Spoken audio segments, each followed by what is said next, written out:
Hello everyone and welcome to this webinar. My name is Warren Allen and I'm the Chief Executive of the External Reporting Board, and it is my pleasure to welcome you to this webinar on a topic that has been generating many questions. This session is aimed at promoting awareness of a recent explanatory guide that was issued by the New Zealand Auditing and Assurance Standards Board, e.g. AU9, which has the same title as today's webinar, Guidance on the Audit or Review of the Performance Report of Tier 3 Not-for-Profit Public Benefit Entities. Now, while this title is a bit of a mouthful, it covers three key messages as to who might find the guidance helpful. Firstly, it covers both audits and reviews. Secondly, it is targeted to your clients that are Tier 3 entities. And finally, it is specifically aimed at the not-for-profit sector. So today's session is aimed at practitioners who will be auditing or reviewing the performance reports of Tier 3 not-for-profit entities prepared using the new Tier 3 standard that is mandatory for the time for March 2016 year ends. As you are all aware, there have been lots of changes to both the law, the reporting requirements, and the assurance requirements in the not-for-profit sector. And today's session is designed to recap on these changes and at a high level run through the guidance which has been developed, which you will hopefully find useful in your work for the March 2016 year ends and going forward. The focus of this session is on the audit or review of the non-financial information, specifically the entity information and statement of service performance, or SSPs as we refer to it, that are required by the Tier 3 standard. This is the piece of reporting that will be new for auditors. While service performance reporting may be new to some of you, the reporting and audit of service performance information is not new to New Zealand. For many years, entities in the public sector have been reporting service performance information, and auditors have been auditing those statements. The Auditor General has a standard AG4 revised, the audit of service performance reports, and that standard was referred to in the developing of e.g. AU9. We understand that the reporting of SSPs in the not-for-profit sector is at its infancy, and that there may be a journey for the reporting entities in refining the reporting of SSPs over time. This is true for the auditor too. For those auditors that have not previously audited this information, your feedback as to the practical challenges you face in auditing or reviewing the SSP will be extremely helpful from our perspective as we progress the project to develop both an auditing and a review standard that will establish requirements and application material going forward. We will welcome your feedback, so please do not hesitate to share your experiences with us. I will now hand over to Misha Peters, who will cover the outline of today's presentation and explain the approach taken by the NZAU ASB to develop the guidance.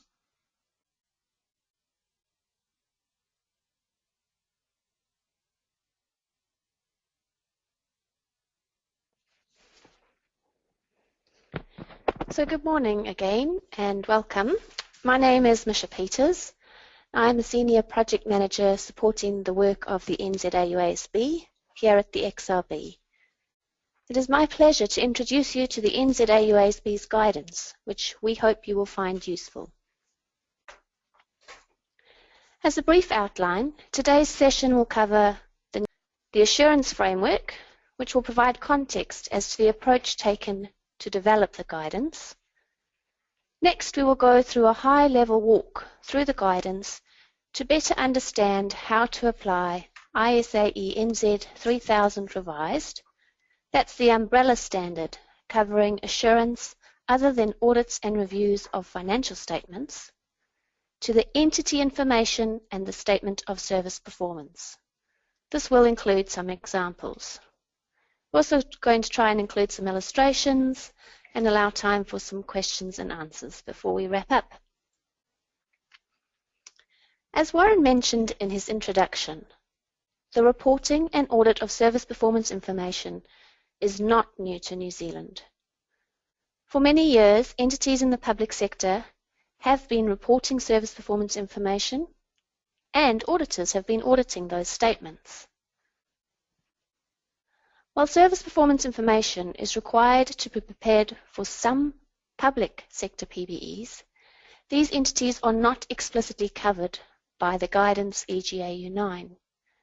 Auditors of public sector entities are required to and will continue to refer to the Auditor General Standard AG4 revised, but may find this guidance useful too. This is the reason why the guidance is directed at not-for-profit PBEs. Bearing in mind that we only have an hour and a half, we will only really be able to introduce the guidance to you. But hopefully you will find this useful in order to point you in the direction of what the guidance is intended to cover and where to look for more information. So let's start by looking at an overview of the new legal framework. Recent changes to the Charities Act 2005 have created statutory obligations for both the preparation and audit or review of registered charities' financial statements, referred to as the performance report for Tier 3 and Tier 4 registered charities. The statutory requirements for registered charities apply for periods beginning on or after 1 April 2015. So with the March 2016 year ends already here, hopefully you and your clients are very familiar with these statutory requirements. The levels created in the Charities Act will determine if a registered charity is legally required to have its financial statements audited or reviewed. The assurance levels are as follows.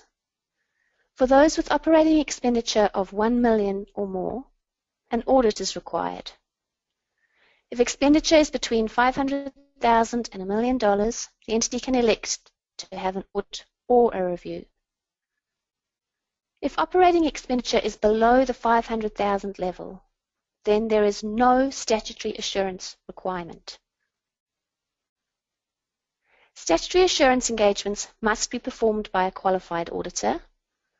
So, if the audit or review is required by law, then you must be a qualified auditor to perform the engagement, and you must comply with the XRB standards.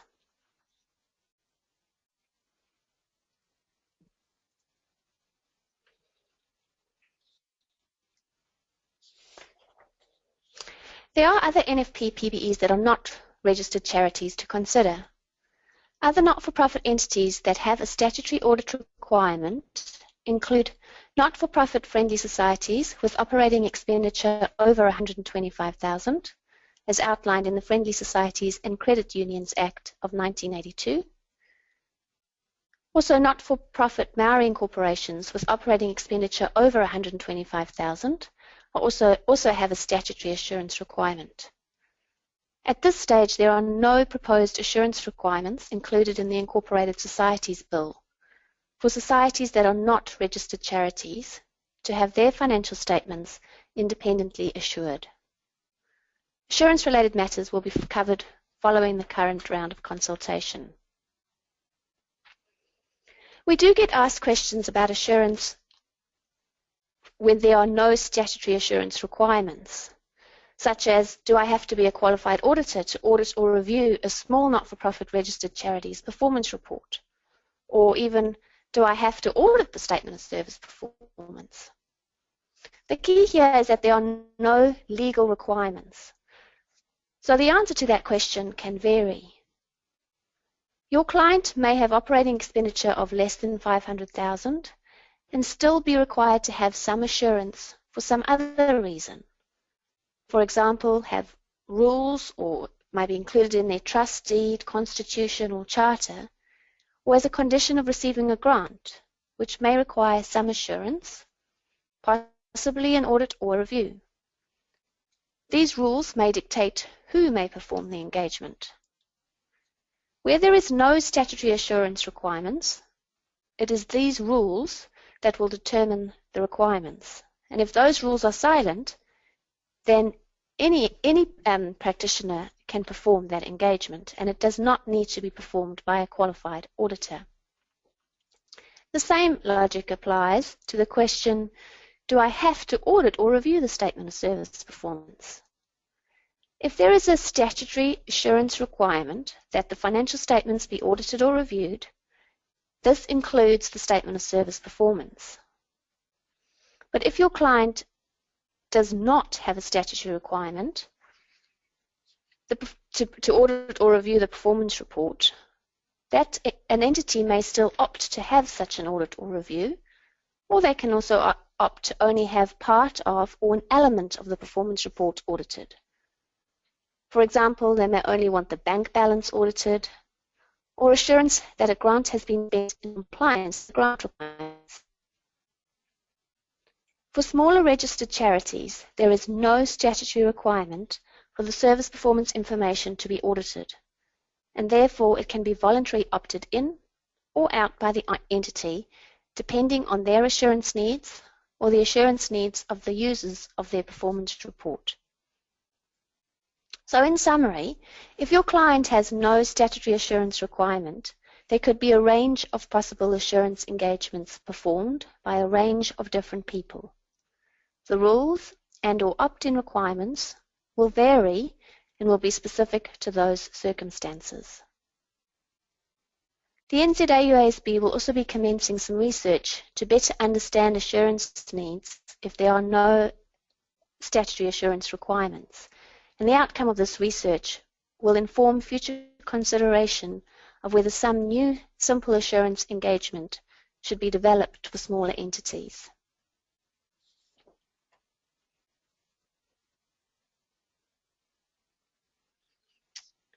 Where there is a statutory assurance requirement for either an audit or a review, that engagement must be performed by a qualified auditor and must be performed in accordance with the XRB standards. A qualifying auditor must be a chartered accountant or certified practicing accountant CPA. They must hold a current certificate of public practice, must be recognized by their professional accounting body as a qualified auditor. They need to comply with any general or specific conditions attached to their recognition. They also have to have their details included in a public register of qualified auditors. Chartered Accountants Australia or New Zealand offers qualified auditor recognition through the Institute of Chartered Accountants, and you can register on their website.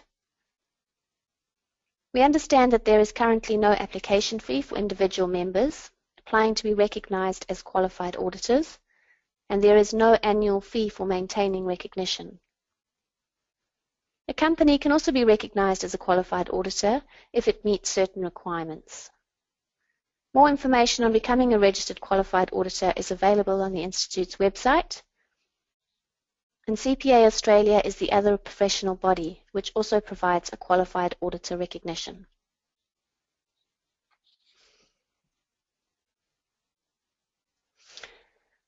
Understanding the statutory requirements and the financial reporting requirements is important context in understanding how the NZAUASB went about preparing guidance on the audit or review of the performance report. There is a legal requirement for a not-for-profit entity to use the XRB financial reporting standards to prepare the financial statements or performance report. This slide is just a quick recap on the applicable reporting requirements, i.e. those XRB standards that have to be used or applied by not-for-profit entities. The tier that an entity will use will depend on its size and whether it has public accountability. Very briefly, just to recap, the largest Tier 1 entities with expenses over 30 million are required to apply full PBE standards. Tier 2 entities with expenses under 30 million can apply reduced disclosure concessions. Tier 3 entities with total expenditure under 2 million have a simple format standard which requires accrual accounting. And the smallest and simplest accounting requirements are for Tier 4 entities that have operating payments of less than 125,000, and they can do the simple format standard using the cash basis. So where does all of the legal and accounting requirements leave us? It is unusual for an auditing standard or guidance to be sector or size specific. The general approach is that an audit is an audit. But EGAU 9 has targeted the smaller, not-for-profit clients in Tier 3. This is because these are the entities that have both statutory and financial reporting requirements that require the reporting of a statement of service performance for the March 2016 year ends. The NZAUASB has an active project to develop two separate standards, both an auditing standard and a review engagement standard on service performance information. While that project has been tracking the development of the financial reporting requirements, progress has been waiting for the release of the Tier 1 and Tier 2 financial reporting standard exposure draft. Now that that has been released, the development of those assurance standards will progress and will cater for all sizes and sectors reporting service performance information. As the assurance project on service performance reporting progressed, the need to do something as an interim measure for practitioners became apparent when it became clear that work on the standard would not have sufficiently progressed to meet the statutory engagement requirements for the Tier 3 entities with March 2016 year ends. So the guidance EGAU 9 is intended to be a temporary guide until the assurance standard is developed and is effective, at which stage it will probably be withdrawn. Now that the accounting standard exposure draft has been issued, the assurance project can hopefully progress quickly with the aim of exposing an auditing standard as soon as possible. At this stage, this is only expected to be exposed for comment by the end of 2016. The aim will be to have a finalized audit and review standard in place, ready for application when the Tier 1 and Tier 2 requirements become mandatory. Until such time, Tier 3 entities will only be able to refer to EGAU 9 for guidance. EGAU 9 is only an explanatory guide. It has no legal status and does not establish new requirements. Rather, it is aimed at providing explanatory material as to how a practitioner would apply the applicable XRB standard ISAE NZ 3000 revised to such an engagement. So this leads us nicely into looking at the next section, the new framework and the assurance framework.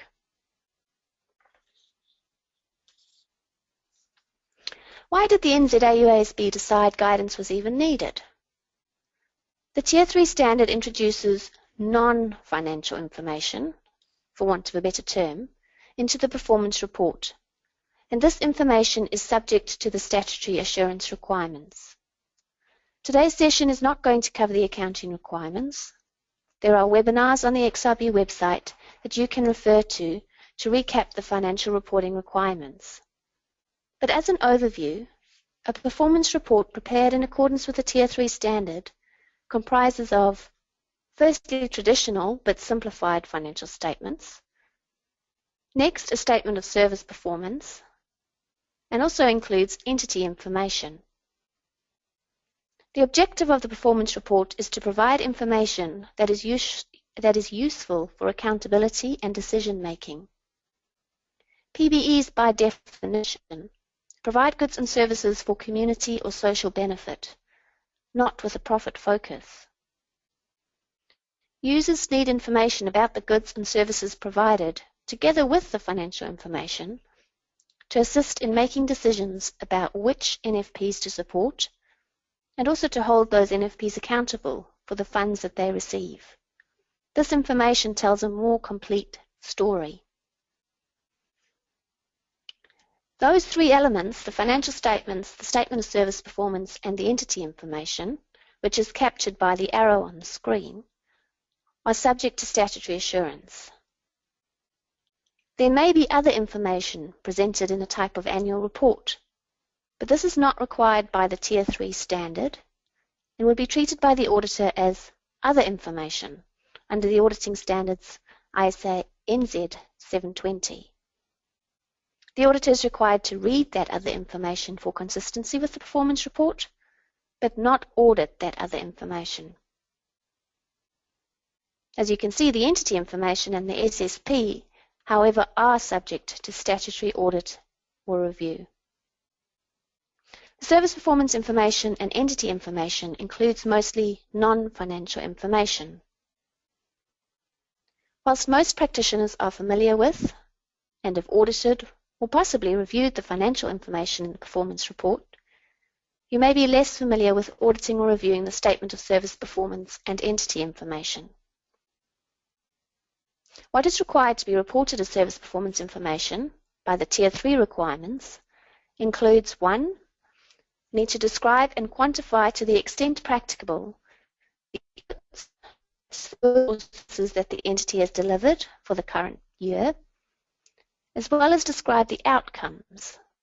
That is what the entity is seeking to achieve in terms of its impact on society through the delivery of its goods and services. The statement of service performance need only include the outputs that are significant to the performance of the entity. Additional information can be disclosed.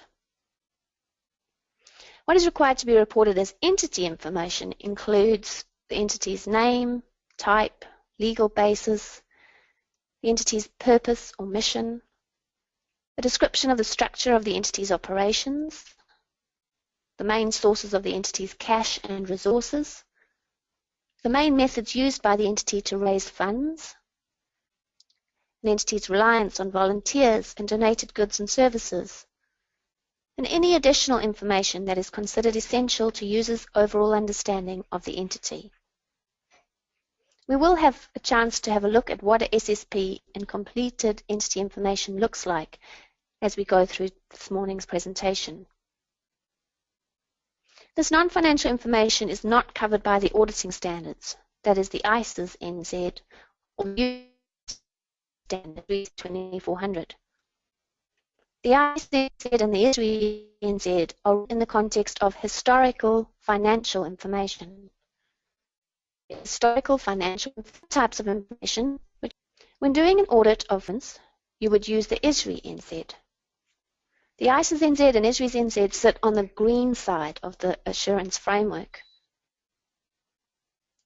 However, when auditing or reviewing a performance report, the ISAs or ISRIs do not cover non-financial information required to be included in the performance report. The entity information and the statement of service performance. Under the assurance framework, the entity information and SSP is covered by the ISAs NZ in orange. This means that assurance practitioners that are engaged to audit or review a performance report have to apply two different parts of the assurance framework. That is the ISAs or ISRIs for the historical financial information and the ISAEs for the non-financial information. ISA NZ 3000 revised covers both reasonable and limited assurance, so the same standard applies regardless of the level of assurance. As mentioned, the NZAUASB has a current project to develop an auditing standard to sit on the green side of the framework to cover the service performance information, to apply when auditing a general purpose financial report that comprises of financial and service performance information, such as the performance report for a Tier 3 NFP. Once the auditing standard is developed, the NZAUASB will also look to develop a separate review standard, which will also sit on the green side of the framework. and that will apply when you are reviewing a general purpose financial report. Developing standards that sit on the green side of the assurance framework may avoid the need for practitioners to apply two different parts of the framework when auditing a general purpose financial report. Unfortunately, the new auditing or review standard is not available for use in the audits of NFP PBEs for March 2016 year ends. But as mentioned, they are expected to be available and effective once the Tier 1 and Tier 2 financial reporting requirements are in effect. In order to bridge the gap, the NZAUASB developed EGAU 9 as interim guidance, and this guidance uses both sides of the assurance framework, specifically ISA NZ 3000 revised for the non-financial information.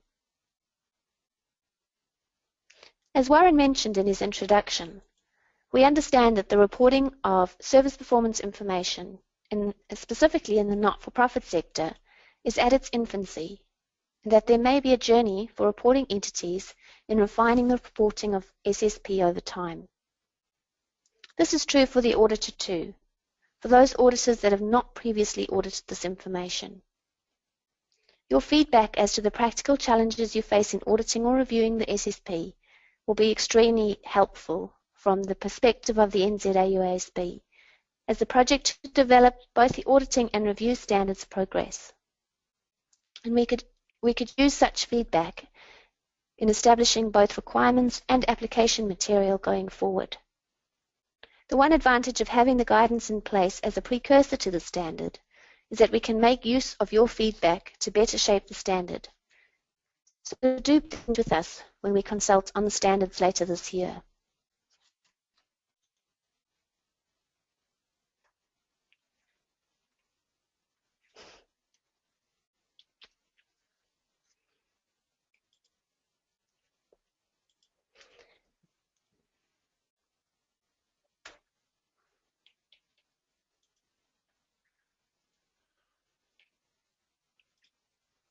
In the absence of a specific applicable assurance standard on the entity information and the statement of service performance, the appropriate NZAUASB standard to apply, as mentioned, is 3000 revised.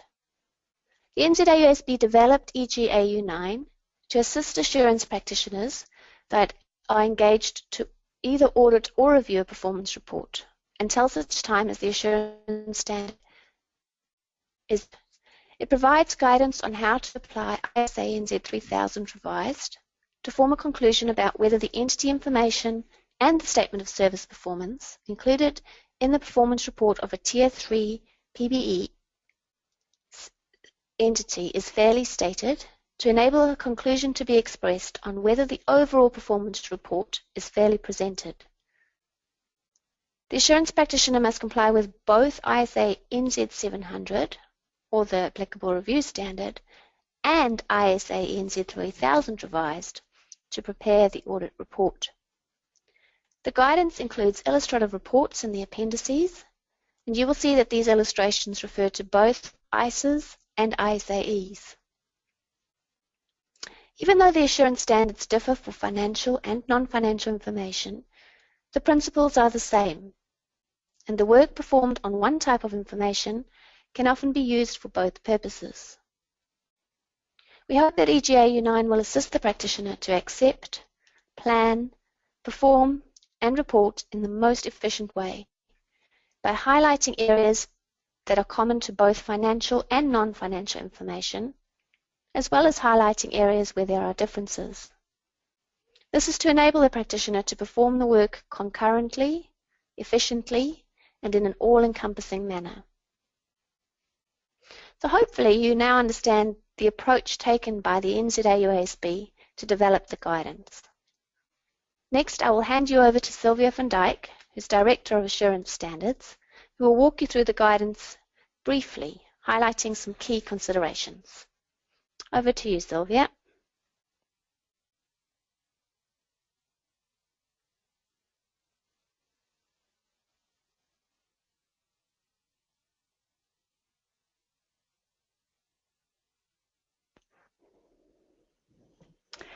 Thank you, Misha, and hello everyone. So now that you understand the scope of the guidance and why the need for guidance exists, I will provide you with an overview of the guidance. The guidance is broken into the 4 parts of an engagement: accepting, planning, performing, and reporting. It is also split into 2 columns, so as to draw a distinction between an audit or a review engagement. The guidance compares the requirements of the ISIS NZ to the ISAE NZ 3000 and highlights to the practitioner what additional steps should be taken at each phase of the engagement. Bearing in mind that the practitioner is applying 2 parts of the assurance framework concurrently. The aim is to provide an opinion or conclusion over the single performance report, so these steps should be performed concurrently.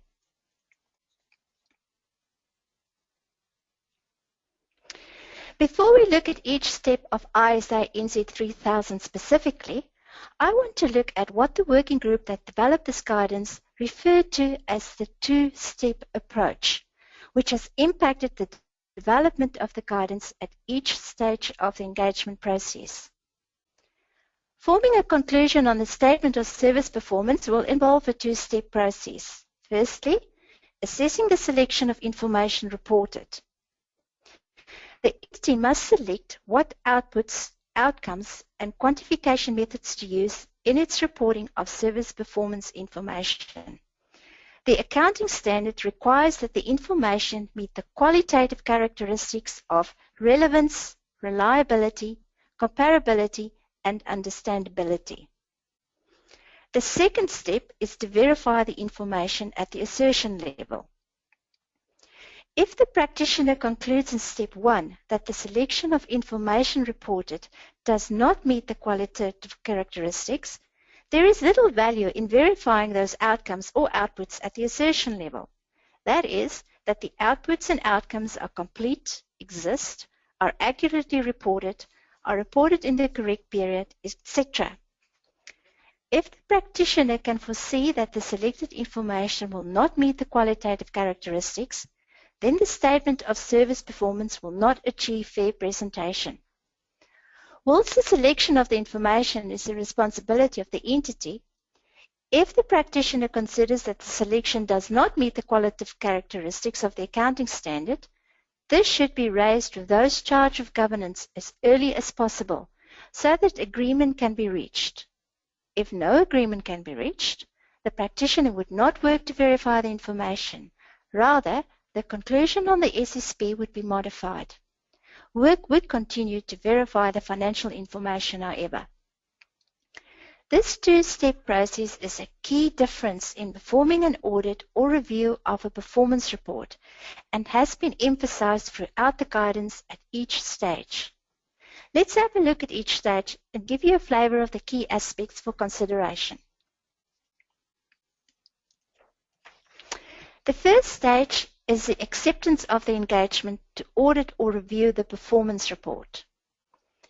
At the acceptance stage, 2 important requirements are emphasized because the performance report includes SSP and entity information. Firstly, the suitability of the outputs and outcomes that the entity has selected needs to be considered as early as possible within the engagement.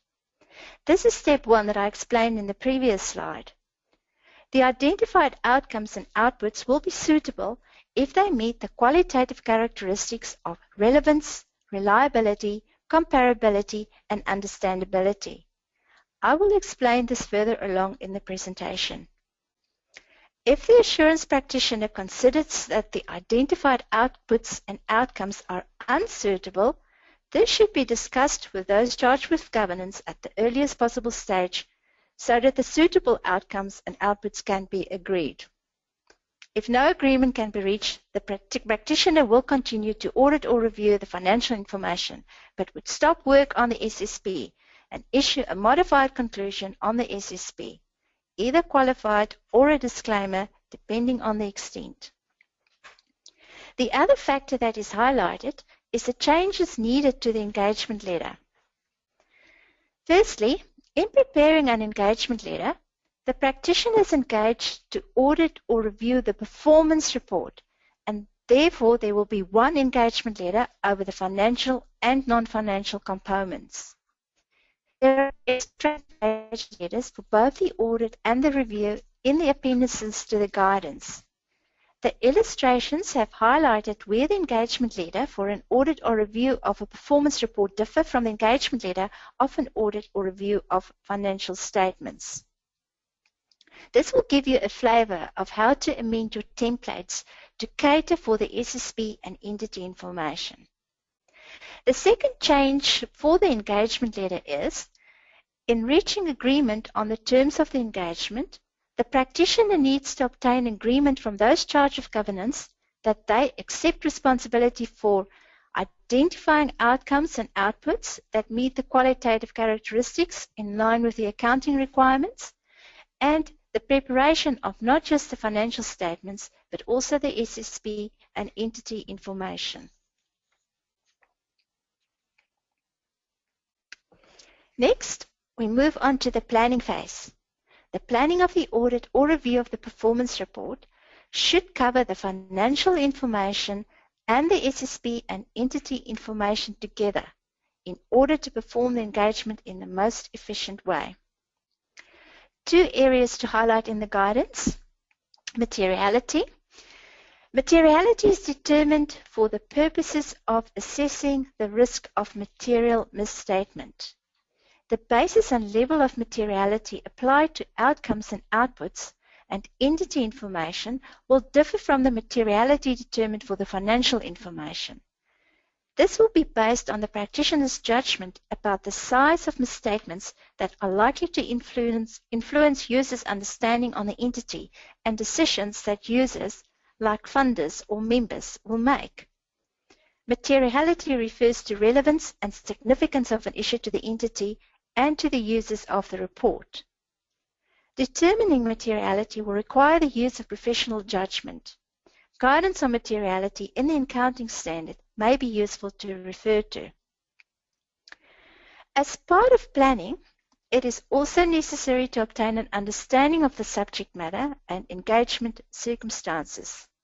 There is overlap with the understanding of the entity obtained when auditing or reviewing the financial information, but there are also additional factors to consider. The practitioner who has previously audited the financial information of a charity may already have an understanding of the entity's mission, what the entity does, and why it exists. This understanding needs to be deepened by understanding the systems, if any, that the entity has for identifying what outputs and outcomes to report, and for capturing, recording, and monitoring that information. For smaller entities, such as some of the Tier 3 entities, there may not be structured processes, and controls may not be documented. That is, it may be more informal. Therefore, inquiry may be more important than reviewing documentation. Let's look at what the requirements are in performing the engagement. The practitioner must assess the risk of material misstatement in the performance report as a whole. This includes both the financial information and the non-financial information. Additional procedures will need to be performed to address the assessed risk of misstatement in the entity information and the SSP.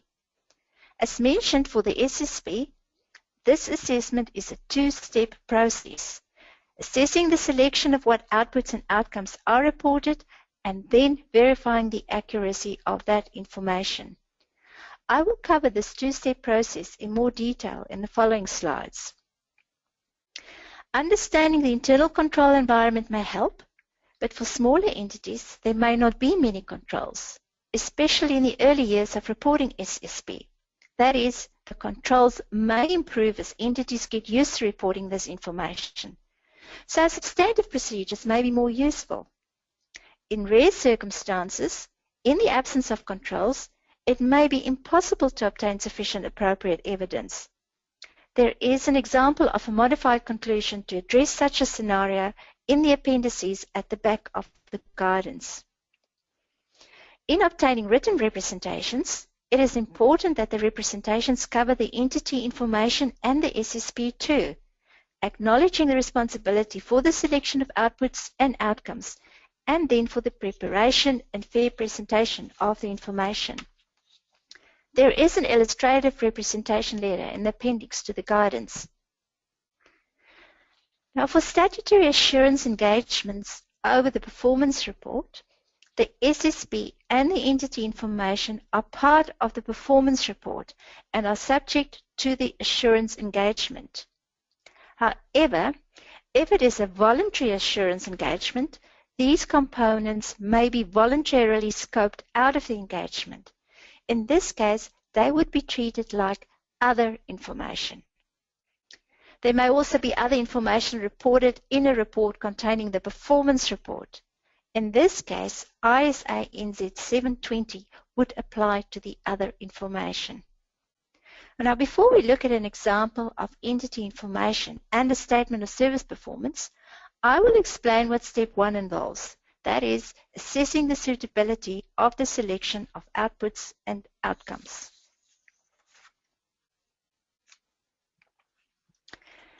Step 1 is to consider the qualitative characteristics of the reported outcome and output information to determine whether the outcomes, outputs, and quantification methods used are suitable. Determining the extent to which the outcome and output information in the SSB fairly presents the service performance information will involve considering the various components of the reported service performance information, including relevant contextual information, for example, the entity's mission statement and objectives, and checking for credible links, internal logic, and consistency. Firstly, is the information relevant? That is, presented within the context of the entity's objectives. Secondly, is it reliable? Can it be measured? Does it cover all the significant goods and/or services delivered? Thirdly, is it comparable? Does it allow identification of similarities to track progress, identify trends? And lastly, is it understandable?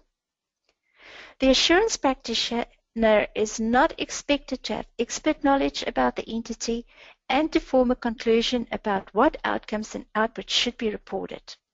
It is the entity's role to determine what information to report, and for the assurance practitioner to consider the process and rationale the entity applied in arriving at the selection of information to report. The assurance practitioner will have to apply professional judgment to determine whether a disagreement about what an entity selected to report would result in a management letter point being raised or whether it would impact on the assurance conclusion.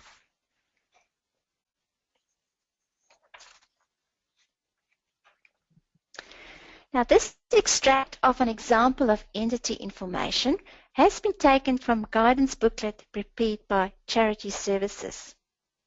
The bold blue headings illustrate the required information, and the black text illustrates an example of how an entity may meet the requirements.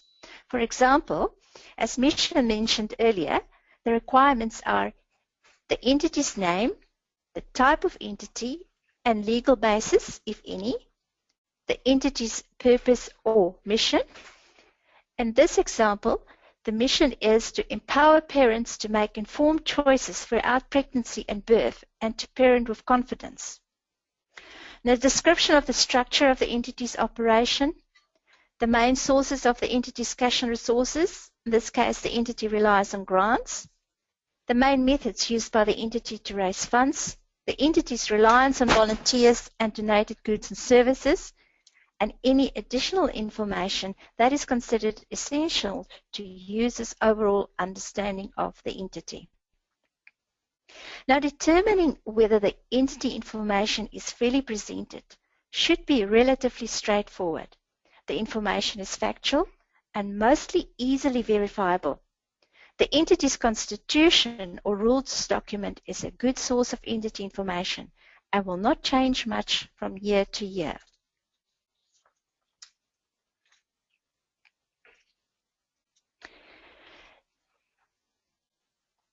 The statement of service performance will require the application of more professional judgment. As mentioned previously, there are two required dimensions of service performance to be reported by a Tier 3 entity.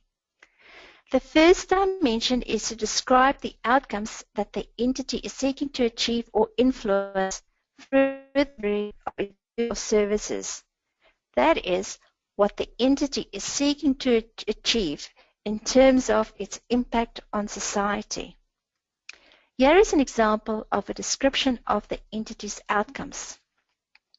The entity's outcomes should be a description of what the entity hopes to achieve through the charity's activities. Now, as you recall from the previous slide, the purpose of the entity is to empower parents to make informed choices throughout pregnancy and birth. Here, the description of the entity's outcome, what the entity hopes to achieve, is to make sure that information and advice is available to help parents. Now, the practitioner should consider the entity's mission statement and strategic objectives and check for links and internal logic and consistency.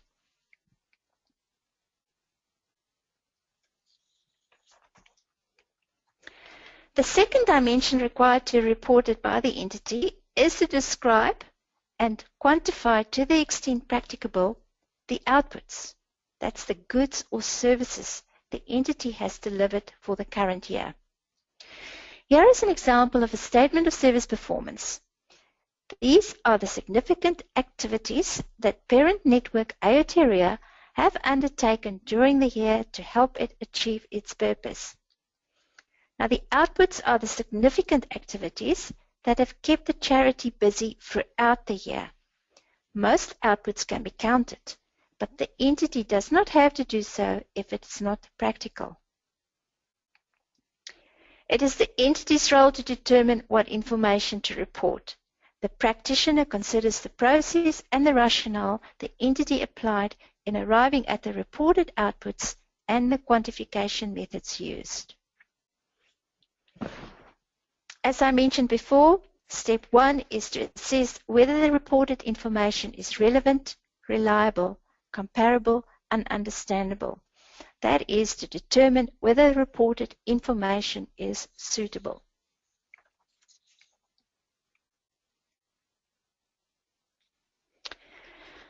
Also, as mentioned earlier, if the assurance practitioner disagrees with the selection of the information reported, there is little value in verifying those outcomes or outputs at the assertion level. That is, that the outputs and outcomes are complete, exist, are accurately reported, are reported in the correct period, etc. If the practitioner can foresee that the selected information will not meet the qualitative characteristics, then the statement of service performance will not achieve fair presentation. If the practitioner considers that the selection does not meet the qualitative characteristics of the accounting standard, this should be raised with those charged with governance as early as possible to provide them with an opportunity to make changes. However, if meaningful changes cannot be made for the current year, no further work needs to be done to verify the information. Rather, the conclusion on the SSP would be modified. Work would continue to verify the financial information. There is also an illustrative example of what the opinion would look like if the auditor disagrees with management about the service performance information selected to be reported at the back of the guidance. If the information is assessed as suitable, the assurance practitioner can proceed by determining the material outcomes and outputs for further testing.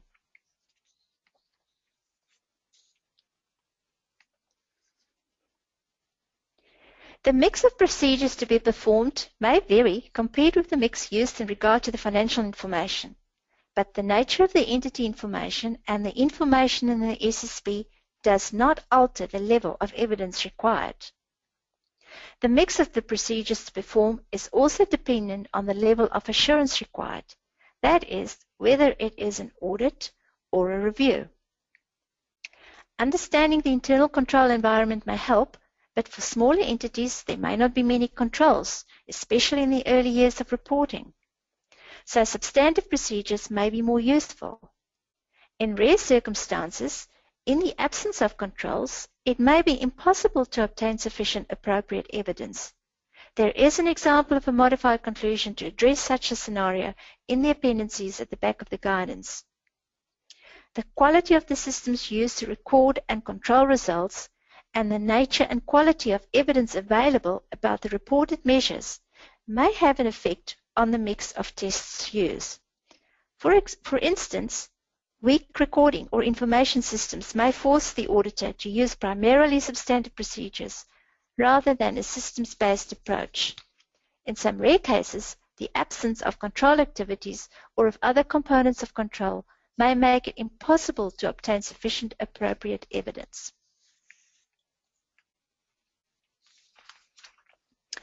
The final stage of the engagement is the reporting stage. Based on the evidence obtained, the practitioner will form a conclusion on the performance report.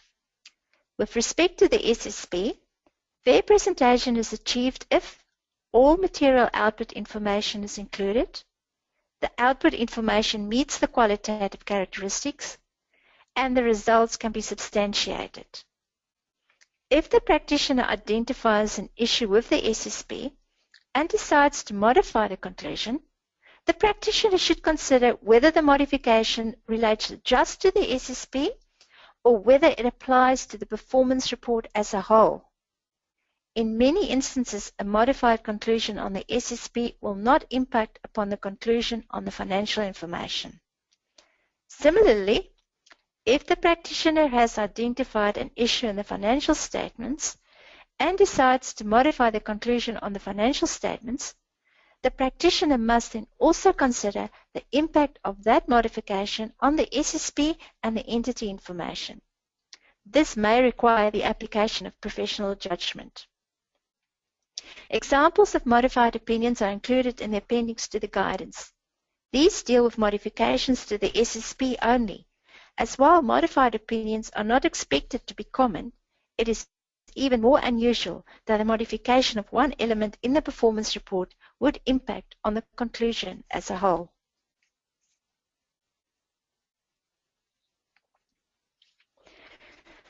Now, the reporting requirements are similar to the requirements of ISA NZ 700 with a few additional elements to consider. The guidance has included illustrative reports in the appendix. Note these are using existing reporting requirements and not the revised reporting requirements that will become effective for December year ends.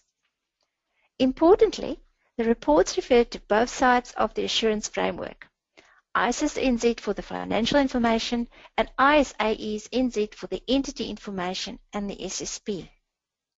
The opinion section states that the entity information and SSP has been audited or reviewed, in addition to the financial information. The responsibility section describes how those charged with governance are responsible for the selection of outcomes and outputs and the preparation of the performance report. The report also refers to the responsibilities of the assurance practitioner to assess whether the reported outcomes and outputs are suitable.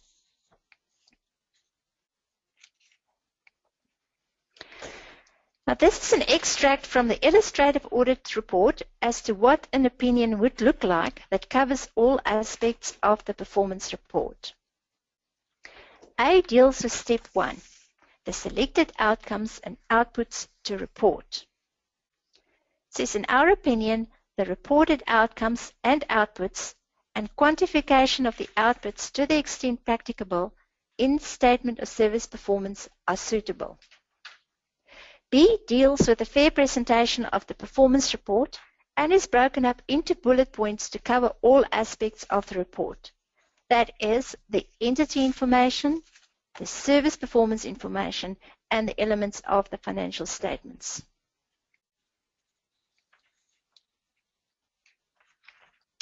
The guidance includes the following illustrative examples. There are 2 engagement letters, one dealing with an audit engagement and one with a review engagement. It's a representation letter and audit reports, different illustrations that cover the audit report, review report, and modified conclusions. The approach taken in these appendices is to highlight the wording that would be additional to the illustrations that are included in the ISIS NZ. At the front of the guidance is a one-page decision tree for the audit or review of the entity information and SSP. This is a one-page snapshot of those elements of the SSP that are covered in more detail in the guidance, covered the planning, performing, and reporting stages. Please refer to page 4 of the guidance. It is not possible to display that image on one slide.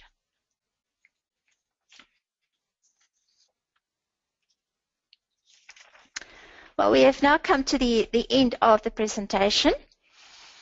If you have any questions, please send your questions, your comments, and feedback to us at inquiries@xrb.govt.nz.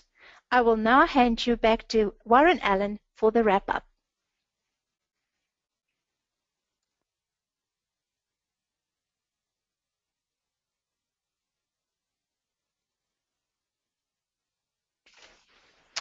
So let us do a quick recap and summarise the key messages for your takeaway today. We've looked at the statutory changes that have brought about the need for preparation of the performance report, inclusive of service performance information. This is required at the Tier 3 and Tier 4 level and will be coming in the Tier 1 and Tier 2 space. Have a look at the financial reporting exposure draft if you have not yet seen that. The assurance requirements for Tier 3 entities differ depending on size. If the assurance engagement is a statutory engagement, it will include the SSP. Otherwise, the scope of any voluntary assurance engagement can be negotiated subject to rules and funders' requirements. Non-financial information is not covered by the auditing standards. Under the assurance framework, this information is covered by ISAE NZ 3000 revised. And so, at this stage, practitioners have to use two parts of the framework for the engagement. The NZAU ASB is working to develop both audit and a review standard once the Tier 1 and Tier 2 accounting requirements are established. So watch this space. EG AU9 has been developed as interim guidance to assist practitioners apply the two sides of the framework to perform one concurrent engagement in the most efficient manner. Consideration of the SSP is a two-step process. Firstly, to consider the suitability of the selected outcomes and outputs to report. And secondly, to verify that information. Most importantly, the performance report is one report and the assurance engagement is one engagement to conclude on that holistic report. The entity information and the SSP cannot be considered in isolation. It is not a tag-on at the end. The guidance is developed to assist the practitioner to highlight where to bring the non-financial information into the engagement at each phase and provide some illustrative examples to assist. Reporting of this information and providing assurance about this information is evolving. As mentioned, we are working on a standard on service performance information, and we hope to hear from you as we develop that standard. As you head out to audit or review this information, maybe for the first time, share your experience with us so that we can develop a robust and workable standard. Thank you once again for your attendance today, and we trust that you have found this guidance useful. Thank you and bye for now.